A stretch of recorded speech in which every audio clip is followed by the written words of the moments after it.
اعوذ باللہ من الشیطان الرجیم بسم اللہ الرحمن الرحیم وَأَعِدُّوا لَهُمْ مَا اسْتَطَعْتُمْ۔ اور اے مسلمانوں، اب جب یہ نیا دور شروع ہو ہی گیا ہے تمہاری اس دعوت و تحریک کا، تو اب پوری طریقے سے اپنے امکان بھر سامان حرب تیار کرو۔ اعدوا لہم، اعداد تیاری کرنا، اسلحہ تیار کرو، سامان جنگ تیار کرو، گھوڑے تیار رکھو، رسالہ تمہارا ہونا چاہیے، جو بھی تمہارے لیے ممکن ہے۔ یہ توکل کا مطلب یہ نہیں ہے کہ تم ہاتھ پر ہاتھ دھر کر بیٹھ رہو اللہ تمہاری مدد کرے گا۔ اعدوا لہم ما استطعتم، اپنی استطاعت جو ہے اس کی حد تک تو پوری تیاری کرو، من قوت، طاقت سے بھی، ومن رباط الخیل، اور پلے ہوئے گھوڑوں کے ذریعے سے بھی۔ اس لیے کہ اس زمانے میں جنگ کے لیے سب سے زیادہ جو مؤثر شے تھی، آپ کو معلوم ہے، وہ گھوڑا تیز رفتار ہے۔ اونٹ جو ہے تیز دوڑ نہیں سکتا ہے۔ اور اسی حوالے سے آج سمجھ لیجئے ہمارے لیے بہت اہم مسئلہ ہے یہ، اللہ تعالیٰ نے شاید عالم اسلام میں پورے میں پتہ نہیں 50 60 70 کتنے ملک دنیا میں ہیں مسلمان کہلاتے ہیں، ایک ملک ہے صرف جسے ایٹمک صلاحیت دی ہے، اور یہ امانت پوری امت مسلمہ کی ہے، مسلمانوں نے پاکستان کے پاس۔ اور اس کے بارے میں اگر امریکہ کا دباؤ قبول کر لیا گیا تو یہ سب سے بڑی خیانت ہوگی اللہ کے ساتھ، امت مسلمہ کے ساتھ، اللہ کے دین کے ساتھ۔ وہ اسرائیل لے کر بیٹھا ہوا ہے ایٹم بم کے، اس کے پاس انبار لگے ہوئے، لیکن یہ ہے کہ ساری پالیسی جو چل رہی ہے وہ یہ کسی طریقے سے پاکستان کا، ایک عراق کے بارے میں اندیشہ ہوا تھا کہ اسے ایٹمی دانت نکل سکتے ہیں، اس ایک مرتبہ اس کا وہ ایٹمک پلانٹ جو ہے اس کا بھرکس نکال دیا تھا، دوسری مرتبہ یہ کہ اس کا پورا بھرکس ہی نکل گیا، اگلا پچھلا کھایا پیا سب اگلوا دیا۔ اب پاکستان پر سارا دباؤ، ساری ڈپلومیسی جو بھی چل رہی ہے اس وقت، کان کھولنے کی اور آنکھیں کھول کر دن گزارنے کی ضرورت ہے۔ ہمیں حکم یہ ہے کہ جو بھی اللہ نے تمہیں دیا ہے، تمہارا امکان، جو بھی تمہارے پاس امکانی طاقت ہے، اسے سنبھال کر رکھو، ڈیٹرنٹ۔ اعدوا لہم ما استطعتم من قوۃ ومن رباط الخیل ترہبون بہ عدو اللہ، تاکہ تم اللہ کے دشمنوں کو اس سے ڈرا سکو، یہی ہے ڈیٹرنٹ، معلوم ہو کہ ان کے پاس وہ طاقت ہے۔ وعدوکم، اور اپنے دشمنوں کو بھی ڈرا سکو۔ وآخرین من دونہم، ایک تو ہے اللہ کے دشمن، اور تمہارے دشمن ایک اور بھی ہیں جو ان کے سوا ہیں، ان کے پرے ہیں، انہیں تم نہیں جانتے، لا تعلمونہم اللہ یعلمہم، اللہ انہیں جانتا ہے، یعنی وہ مارے آستین منافقین ہیں، یہ تمہاری اپنی آستینوں کے اندر بیٹھے ہوئے ہیں، تمہیں پتہ بھی نہیں ہے کہ وہ لوگ بھی در حقیقت ففتھ کالمسٹ عنصر ہے کہ جو در حقیقت تمہاری تباہی چاہتا ہے، بربادی چاہتا ہے۔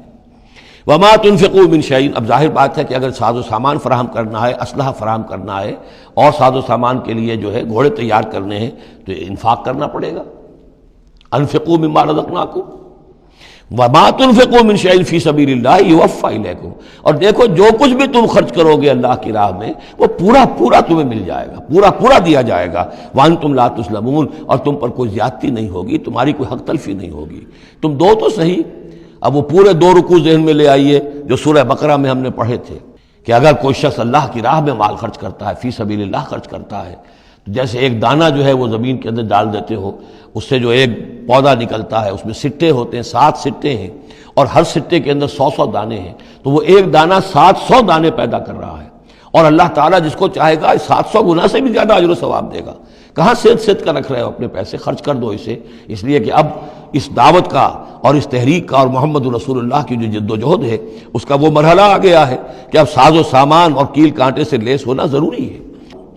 وَإِن جَنَحُوا لِلسَّلْمِ فَانْجَحْ لَهَا، اور اے نبی اگر وہ اپنے بازو، اپنے کندھے نیچے گرا دے امن کے لیے، صلح کے لیے، اگر قریش آمادہ ہو جاتے ہیں تو آپ بھی جھک جائیے، کوئی بات نہیں، صلح کر لیجیے۔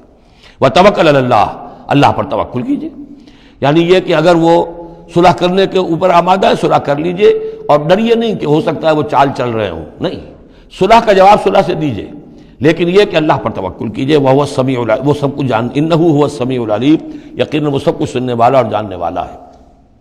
وَإِن يُرِيدُوا أَن يَخْدَعُوكَ، اور اگر وہ چاہتے ہو کہ آپ کو دھوکہ دے دیں، فَإِنَّ حَسْبَكَ اللَّهُ، تب بھی آپ نہ گھبرائیں، آپ کے لیے اللہ کافی ہے، اللہ کی طرف سے ضمانت ہے۔ هُوَ الَّذِي أَيَّدَكَ بِنَصْرِهِ وَبِالْمُؤْمِنِينَ، وہی تو ہے اللہ جس نے اے نبی آپ کی مدد کی ہے اپنی نصرت سے اور اہل ایمان کے ذریعے۔ یہ ذرا نوٹ کیجئے، اللہ نے محمد کی مدد کی ہے اہل ایمان کے ذریعے، یعنی اللہ تعالیٰ کا یہ فضل ہوا محمد رسول اللہ صلی اللہ علیہ وسلم پر کہ ایسے صحابہ عطا فرمائے جو مخلص تھے، کہ جہاں آپ کا پسینہ گرا وہاں انہوں نے اپنی خون کی ندیاں بہا دی۔ حضرت موسیٰ کو ایسے ساتھی میسر نہیں آئے. کیا حال تھا جبکہ ان کو کہا گیا اللہ کی راہ میں جنگ کرو، اور ان کا فضب انت وربک فقاتل انا ہاہنا قاعدون، جاؤ تم جاؤ، ہم بیٹھے ہیں یہاں. رب انی لا املک الا نفسی واخی فافرق بیننا وبین القوم الفاسقین. یہاں یہ ہوا تھا جب دوسری مرتبہ مقام صفرا پر جب ہوئی ہے جو مشاورت، اور وہ بڑی یوں سمجھیے کہ کانٹے کی مشاورت تھی، وہاں بھی کچھ لوگ زور دے رہے تھے مسلسل کہ چلیے ہمیں چلنا چاہیے پہلے قافلے کی طرف. وہ تو آپ کو سیرت کی کتابوں میں پڑھنا ہوگا، لیکن یہ ہے کہ اس وقت حضور کا منشا یہ تھا. آپ بار بار کہ اچھا آپ اور لوگ مشورہ دیں، اور لوگ بھی مشورہ دیں. حضرت مقداد نے کھڑے ہو کر یہی بات کہی رضی اللہ تعالیٰ عنہ، اے نبی آپ ہمیں موسیٰ کے ساتھی نہ سمجھیے جنہوں نے کہہ دیا تھا فَاصْبِرْ أَنْتَ وَرَبُّكَ فَقَاتِلَا إِنَّا هَاهُنَا قَاعِدُونَ. ہم آپ کے ساتھی ہیں، آپ جو حکم دیں ہم حاضر ہیں. حضرت ابوبکر نے تقریر کی، حضرت عمر نے تقریر کی. حضور دیکھ رہے ہیں انصار کا کیا منشا ہے، ان کی کیا رائے ہے.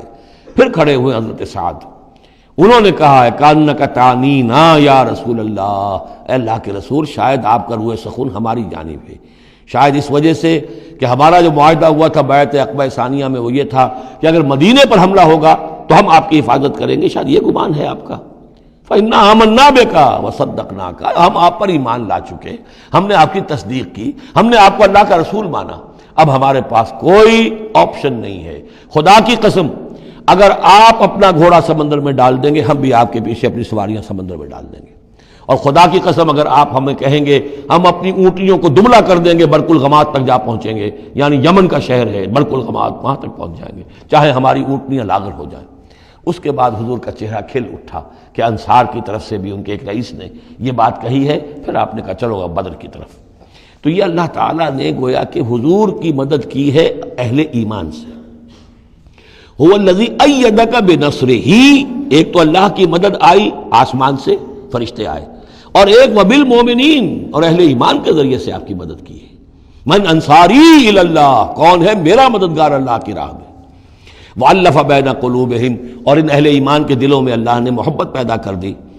لَوْ أَنفَقْتَ مَا فِي الْأَرْضِ جَمِيعًا مَا أَلَّفْتَ بَيْنَ قُلُوبِهِمْ، ارے نبی اگر آپ دولت کے ذریعے سے محبت پیدا کرتے کہ لوگوں کو زیادہ زیادہ ان کے دل کی نرمی کے لیے، تالیف قلب کے لیے جو ہے پیسے دیے جائیں، اگر زمین کی ساری دولت بھی آپ خرچ کر دیتے تو ان میں یہ تالیف، یہ الفت پیدا نہیں ہو سکتی تھی.